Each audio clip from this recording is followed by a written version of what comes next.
বিক্ষোভের পর রাষ্ট্রপতি ইস্যুতে কেটে গেছে প্রায় 10 মাস, নেই কোনো সুরাহা। বঙ্গভবনের সামনে এখনো ট্যাঙ্ক, কাঁটাতারের বেড়া, সশস্ত্র সৈনিকের উপস্থিতি, উদ্দেশ্য নিরাপত্তা।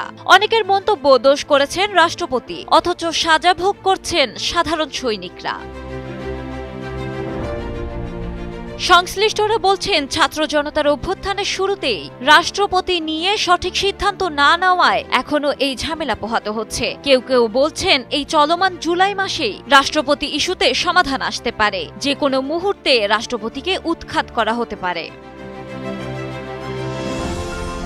এর আগে মানবজমিনকে রাষ্ট্রপতি মোহাম্মদ শাহাবুদ্দিন বলেছিলেন, শেখ হাসিনা প্রধানমন্ত্রীর পদ থেকে পদত্যাগের কোনো দালিলিক প্রমাণ নেই তার কাছে। এর পরপরই রাষ্ট্রপতি ইস্যুতে সারা দেশে ঝড় ওঠে। ওই সময়ের পরিস্থিতি সামাল দিতে জোরদার করা হয় বঙ্গভবনের নিরাপত্তা।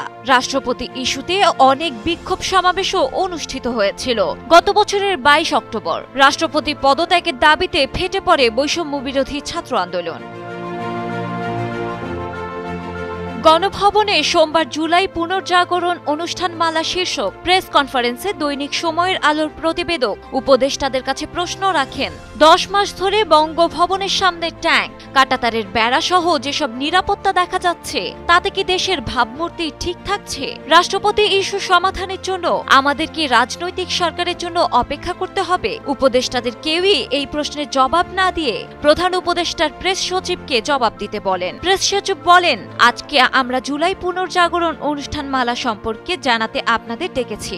আপনার প্রশ্নটি আমি রাখলাম, পরে এর জবাব দিব। সাবেক রাষ্ট্রদূত মাহফুজুর রহমান দৈনিক সময়ের আলোকে বলেন, প্রয়োজন ছিল পরিবর্তিত পরিস্থিতিতে রাষ্ট্রপতির ভূমিকা কি হবে তা পরিষ্কার করা। রাষ্ট্রপতি তার ব্যক্তিত্ব সমুন্নত রাখতে চাইলে সরকারের পতনের সঙ্গে সঙ্গে নিজ দায়িত্ব থেকে অব্যাহতি নিতে পারতেন। বহির্বিশ্বে বাংলাদেশের ভাবমূর্তিতে অনেক প্রশ্ন আছে, সে প্রশ্নমালা বাড়িয়ে তুলেছেন তিনি। অনেক প্রশ্ন যেগুলোর উত্তর নেই। বিকল্প ধারার চেয়ারম্যান এবং অধ্যাপক নুরুল আমিন বলেন, আমাদের দুর্ভাগ্য, বর্তমান রাষ্ট্রপতি একজন স্ববিরোধী মানুষ এবং তিনি দুর্নীতিপরায়ণ। এই রাষ্ট্রপতি মূলত অবৈধ রাষ্ট্রপতি। আজকে দেশের ভাবমূর্তি নষ্ট করার জন্য রাষ্ট্রপতিই দায়ী। বর্তমানে রাষ্ট্রপতির জন্য দেশের অস্থিতিশীলতা বিরাজ করছে। আমার মনে হচ্ছে রাষ্ট্রপতি ইস্যুটি সমাধানের জন্য অপেক্ষা করতে হবে পরবর্তী রাজনৈতিক সরকার পর্যন্ত। নির্বাচন সংস্কার কমিশনের প্রধান বদিউল আলম মজুমদার বলেন, বর্তমান রাষ্ট্রপতি বিষয়ে রাজনীতিবিদদের সিদ্ধান্ত নিতে হবে। এই রাষ্ট্রপতি কি পূর্ণ মেয়াদ শেষ করবেন, বা রাষ্ট্রপতি ইস্যুতে সমাধান কিভাবে হবে?